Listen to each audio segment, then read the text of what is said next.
किसी के पास में स्वर है, चाहे वो कीर्तन गाने के लिए हो, चाहे वो वैदिक मंत्र गाने के लिए हो, चाहे वो पुराणों के श्लोक गाने के लिए हो, वेदों की ऋचाएं गाने के लिए हो, यदि आपके पास में कंठ है तो निश्चित है यह भी एक प्रमाण है कि ठाकुर जी आपसे मिलना चाहते हैं, इसीलिए आपको कंठ युक्त करके भेजा है। और ये बात हम नहीं कह रहे हैं, ये बात भी हमारे वृंदावन के अष्ट सखाओं में से श्री कुंभनदास जी की ये वाणी है कि यदि कोई कंठ युक्त है, किसी के पास में गला है, गले का मतलब होना है कि बहुत सुंदर गायक होना नहीं, सामान्य है, इतना है कि हाँ कीर्तन ताल में गा लेते हैं, स्वर में गा लेते हैं, इतना कंठ भी यदि तुम्हारे पास है तो कंठ युक्त करके ठाकुर जी उसी को भेजते हैं जिससे ठाकुर जी स्वयं मिलना चाहते हैं। भैया यदि किसी पर यदि स्वर है तो अपनी पीठ थपथपा लो कि हम तो ऑलरेडी रजिस्टर्ड हैं, वीजा हमको पहले से मिला हुआ है, हमको इंटरव्यू की आवश्यकता नहीं है। बस उस कंठ का प्रयोग लोक रंजन के लिए मत करिए, उस कंठ का प्रयोग जन रंजन के लिए बिल्कुल मत करिए। फिर तो वो येन केन प्रकारेण उस कंठ से सारी सेवा ठाकुर जी की ही होनी चाहिए। एक बार महाराज जी छोटी सी कथा और सुनाए। कुंभनदास जी को, कुंभनदास जी के स्वर से प्रसन्न होकर के फतेहपुर सीकरी के राजा ने उनको अपने दरबार में गाने के लिए बुलाया। 10 बार सैनिक भेजे, नहीं गए। 11वीं बार सैनिक आए तो फिर कुंभनदास जी इसलिए गाने गए, बोले कि नहीं जाऊंगा तो ये बार बार आते रहेंगे। कुंभनदास जी चले गए।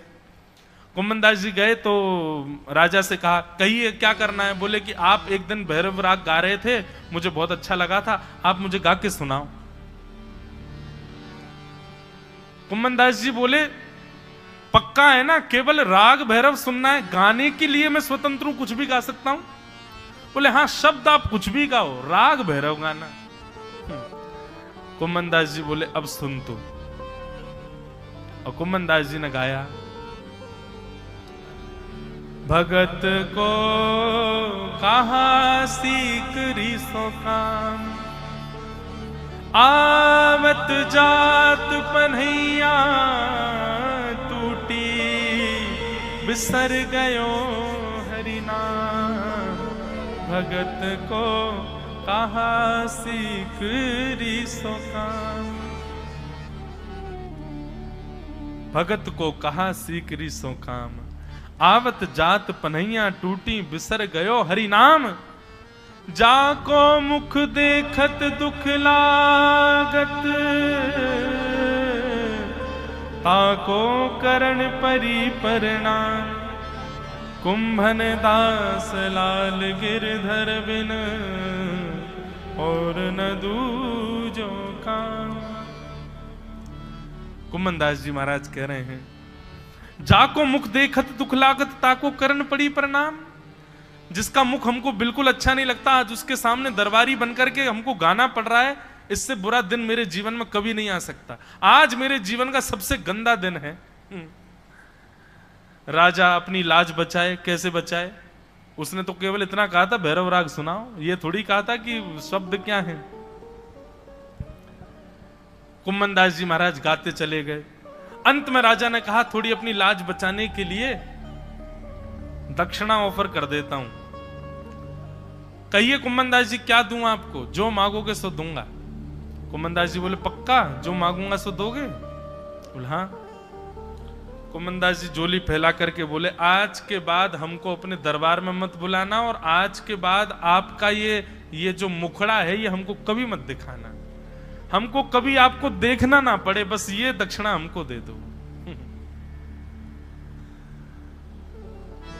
क्या कह रहे हैं हम? यदि कंठ युक्त करके ठाकुर जी ने भेजा है तो निश्चित है ठाकुर जी आपसे मिलने का मन पहले ही बना चुके हैं कि आपके पास कंठ है। बस उस कंठ का प्रयोग लोक रंजन के लिए मत करो, उस कंठ का प्रयोग ठाकुर जी के रंजन के लिए करो, उनकी प्रसन्नता के लिए करो।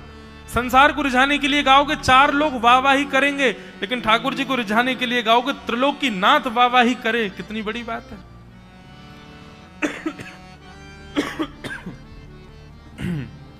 अब मेरे को बार बार यही प्रसंग याद आते जा रहे हैं।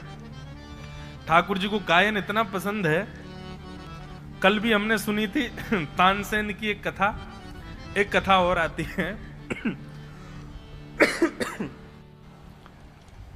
तानसेन को पता चल गया कि यहां पर राज गवैया बन के नहीं गाना है, यहां तो भाव से गाना है। तो तानसेन अब आता जाता गाता था, ठाकुर जी के सामने आके गाता था। पर तानसेन का नियम था कि कई गवैया होते हैं वो पान खा करके गाते हैं, मुंह में पान दबा लेते हैं 2-4, उसके बाद गाते हैं, बिना पान के नहीं गाते। तानसेन पान खा के गाता था। तो गुसाई जी ने एक दिन तानसेन से कहा, बोले सुनो तुम झूठे मुंह से मत सेवा किया करो ठाकुर जी की, ये कोई लोक रंजन की गायकी नहीं है, ठाकुर जी की सेवा कर रहे हो, कुल्ला करके आओ। तो ठीक है, तानसेन बाहर गया। अगली बार जब आया तो महाराज कुल्ला करके आया। कुल्ला करके आया, ठाकुर जी के सामने गाने लगा। तो खड़े खड़े ठाकुर जी के कभी तो कानन के कुंडल गिर जाएं, कभी गले की माला ढीली हो जाए, कभी वंशी जी फेंक दें, कभी कुछ कर। गुसाई जी भीतर गए, पर्दा लगा के जय जय। कहा भयो, भूख लग रही है, आप काय को श्रृंगार उतार रहे हो? बोले जाके गायकी में सुख ना आ रहा, पहले बढ़िया गा रहा, अब पतोला कहा है गोया को। तो गुसाई जी बोले पहले पान चबा के गा रहा था, मैंने सोचा आपकी सेवा कर रहा है तो शुद्ध मुख से करे, कुल्ला करके अब आया। नहीं नहीं, इससे कहो दोबारा पान खा के आए। गुसाई जी बोले जय हो जय जय, सब नियम खुद ही बनवाते हो और फिर जब खुद की इच्छा हो जाती है तोड़वा भी देते हो। एक बात बताऊं बंधुओं, बहुत सुंदर बात है। पूरे विश्व को मुक्त करने वाला स्वयं इतने नियमों में क्यों बंधा रहता है? पूरे विश्व को मुक्त करने वाला ठाकुर स्वयं इतने नियमों में। हम लोग तो फिर भी 4 बजे रोज उठना है तो 4:30 हो जाएगा, लेकिन ठाकुर जी तो 4 बजे ही उठते हैं, कितने भी मंदिरों में देख लो।